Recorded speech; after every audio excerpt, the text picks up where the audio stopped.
My name is Notkin, and in the last 2 years, I achieved what many preteens hope to accomplish in their bedrooms at night.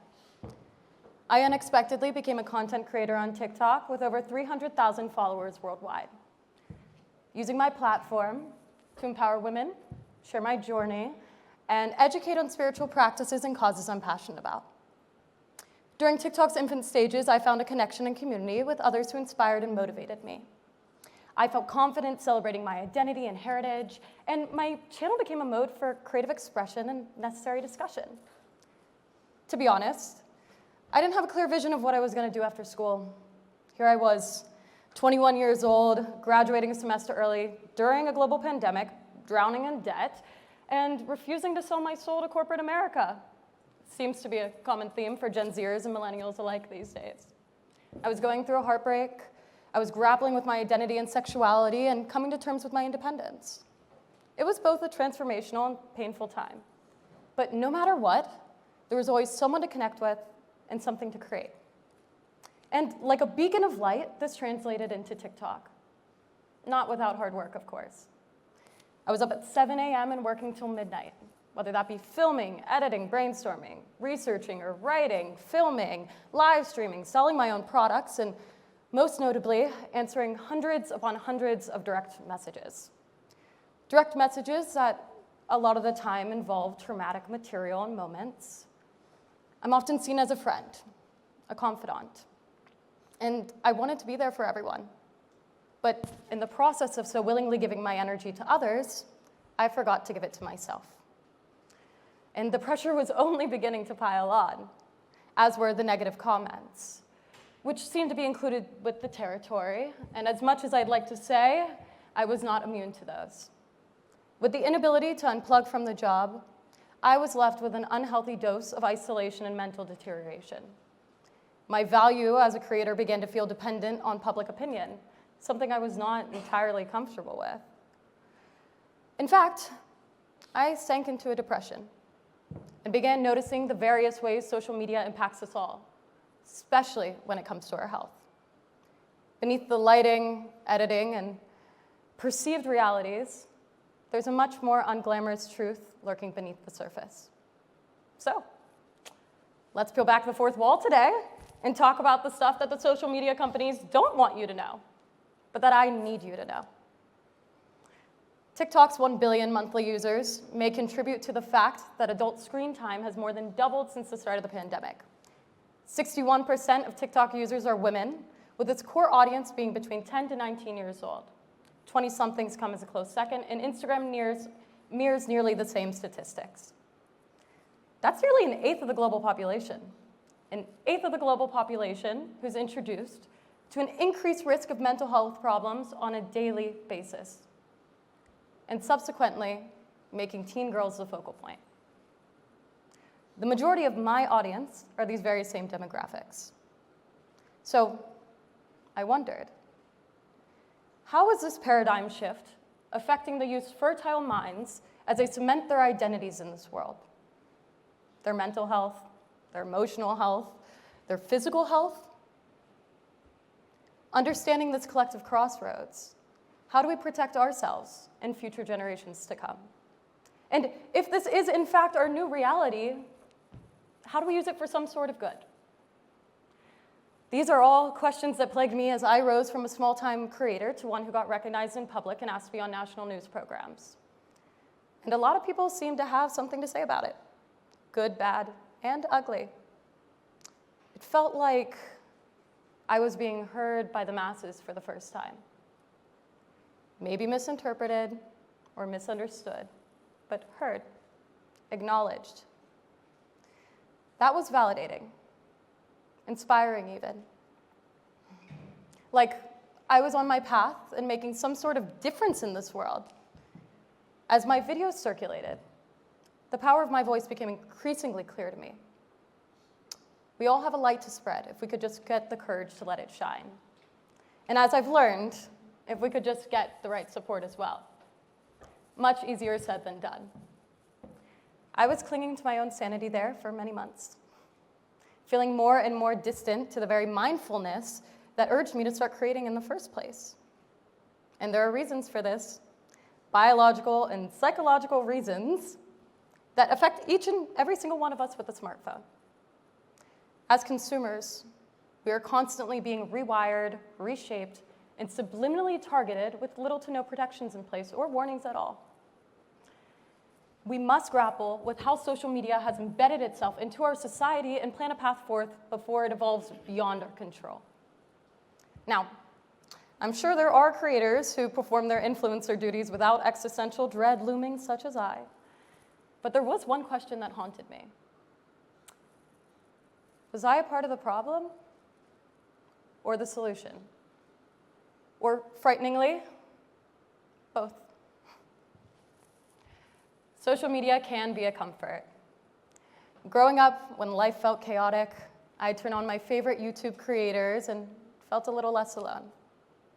There are political activists educating about up-and-coming bills. There are therapists providing free and accessible information to healthy coping mechanisms, both which are incredible upsides to these platforms that I will not dispute. But it is a double-edged sword.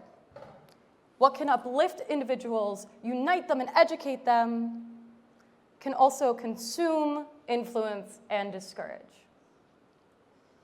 Social media can be used as a security blanket. Admittedly, it is a great distraction, but there are healthier methods of managing our emotions that are much more productive and healing than the instant gratification watching a video provides. In fact, our brains can easily slip into these traps if we make a habit of it. Innate comparisons can be made between perfectly tailored, edited content in one's own life. Feeling inadequate about your own journey is more often than not inevitable in the digital realm. Whether that be somebody's body, their career, their relationship, it can bring about feelings of envy and dissatisfaction, which can leave us craving more fitness, more lifestyle, and more productivity tips, engaging the endless cycle and feelings of unworthiness. This isn't by accident, though. The algorithm knows this and does not care of its impact. Perplexedly, the social side of social media can lead to feelings of loneliness as well, or FOMO, fear of missing out, as the kids like to call it. A study found that reducing social media usage can actually reverse these effects altogether and improve your overall well-being. But it can all snowball into possible depression and anxiety when we prioritize media interactions over face-to-face relationships. We are now, more than ever, living within our own little worlds. We can easily become self-absorbed, ruminating in our own thoughts and appearances and unrealistic expectations.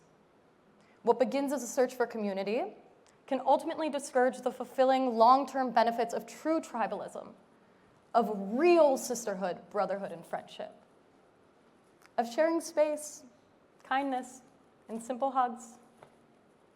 Even when we do find community online, the demands within them can be quite powerful. Although these tight-knit networks allow for solace of sorts, they can also restrict others from entering, or produce extreme pressure to conform, for example. Rejecting a truly safe space to develop and encounter thought diversity. In our current society, where cancellation without room for improvement or change is normalized, where online abuse is common, and the extent of activism sometimes never leaves the screen, the scales of justice can easily be skewed. And it's our mental health that takes the hit. This has left many fearful of developing or speaking on their own opinions. I would even go as far to say that some are resistant to even contemplate or validate schools of thoughts that oppose the standard. It is as though each community exists within their own thought bubbles, leading to some of the greatest polarity of our era. This is not a one-size-fits-all case, of course, but I do find that many of us are much more susceptible than we'd like to admit. And it's something we should all be aware of. I can confidently say I've learned more from listening to those I didn't understand than ever listening to those I did. Considering that American adults spend an average of 2 to 4 hours daily on their phones, the way we are rewiring our brains is concerning. But why, you may ask? Shouldn't some social media after work to take the edge off be okay? In theory, yeah, but not when we're scrolling before work, during work, and after work. When our motivation to enjoy the simpler pleasures of life that offer lesser rewards is hindered, like walking, hiking, or playing an instrument, it's time to take note, and it deserves some attention. I began to see how steady months of heavy social media usage had created physiological changes within my brain and body. I'd been addicted to the feedback loop and cycle. As the former vice president of user growth at Facebook puts it, the short-term dopamine-driven feedback loops that we have created are destroying society as we know it. So how do they keep us coming back for more? Again and again.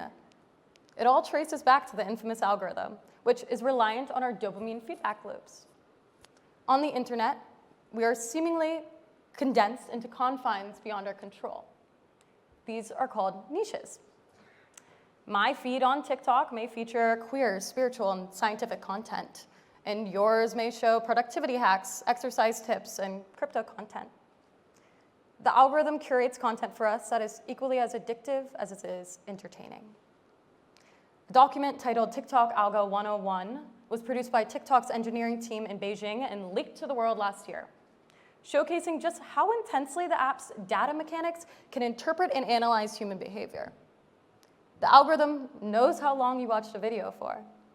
It knows how quickly you scrolled, how much you engaged, and what you'd want to watch next before you even finish the current piece of content.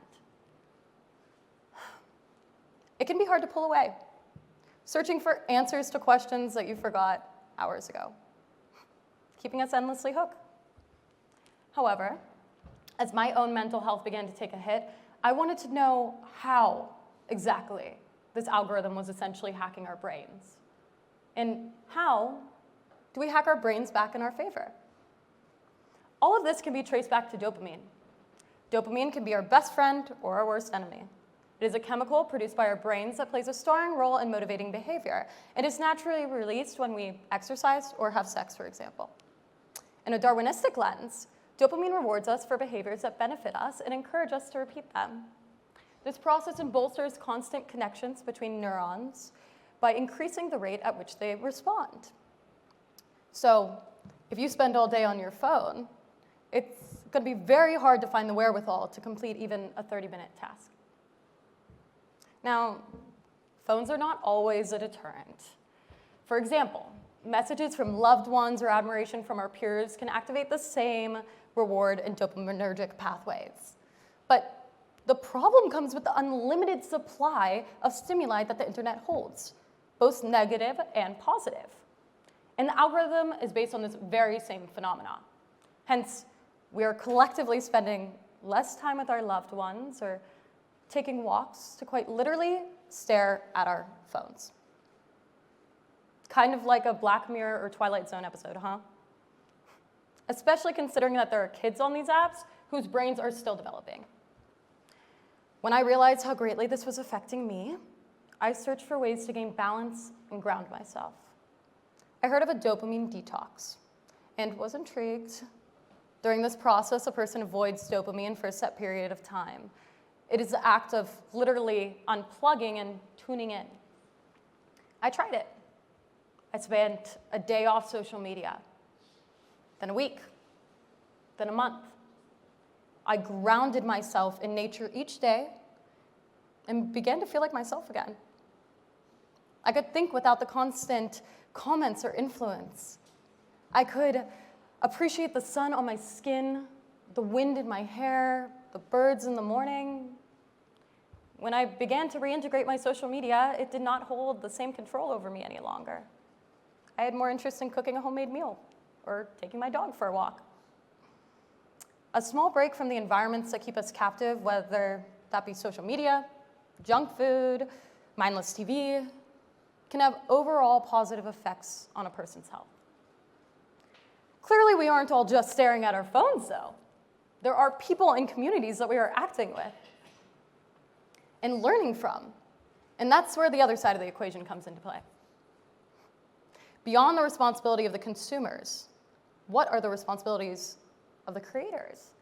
And what are the societal impacts from what we are consuming and who from? Influencers these days are a lot more like friends than celebrities. We can see what we believe to be their most intimate moments, and we trust them. They hold social currency, making this a powerful modern exchange.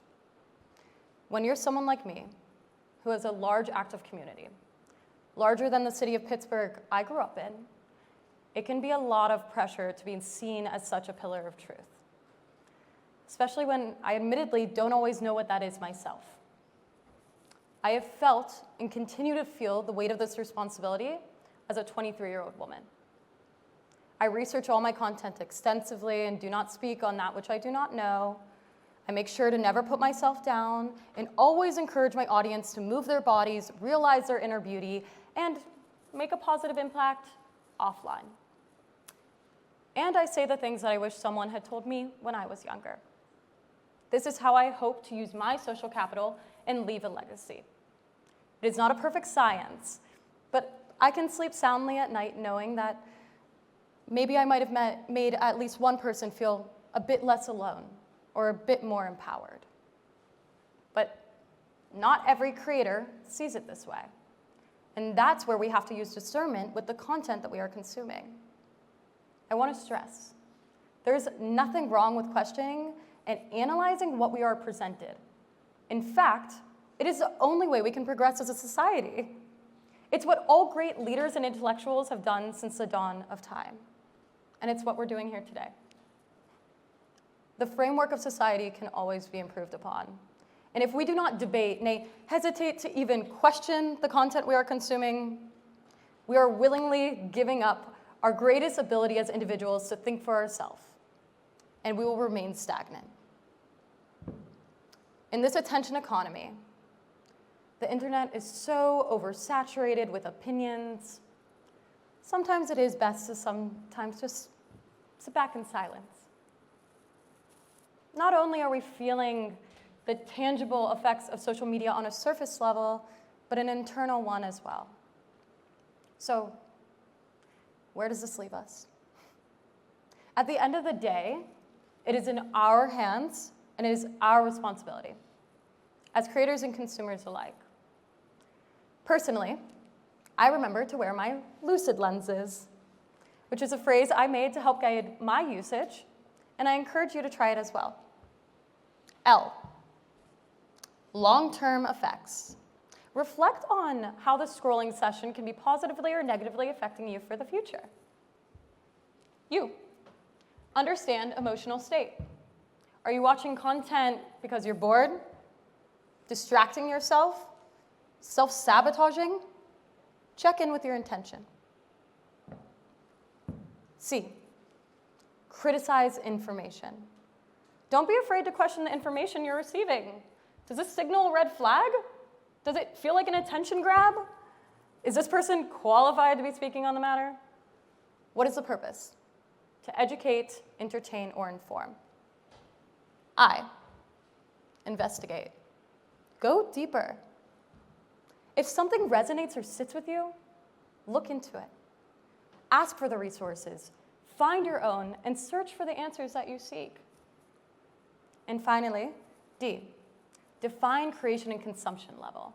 This is a huge one that I've taken with me most of my life. Take a step back to evaluate how much you are consuming in comparison to how much you are creating. And ask yourself if you're comfortable with this balance. The impact of social media consumption on the brain and body all have the potential to result in a very individualistic, anxious, and self-absorbed society. In a time that is promised to be more connected, more inspiring, and more advanced than ever before.